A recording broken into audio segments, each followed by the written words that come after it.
Ceremonies continue in the United Kingdom to honor the memory of Queen Elizabeth II. The Queen's 4 adult children, including King Charles III, were part of a procession in Edinburgh today. ABC's Faith Abube is in London with the details.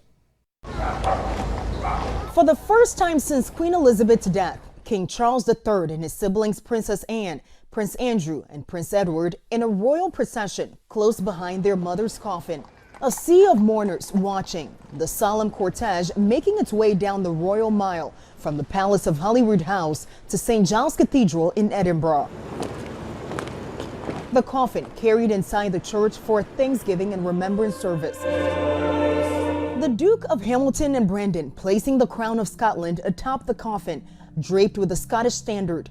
The Queen's body will rest here for 24 hours, allowing the public to say goodbye to Britain's longest reigning monarch.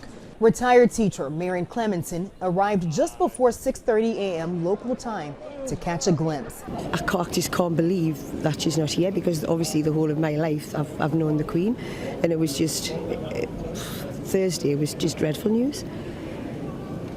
We shed a tear, didn't we? Oh, yeah. Among the mourners, a few anti-royal protesters. Police removing them for disturbing the peace. I think the opinion polls are pretty clear. The vast majority of people in this country want to keep the monarchy. Of course, there are people who disagree. A week from the Queen's funeral in London, tributes outside Buckingham Palace only growing.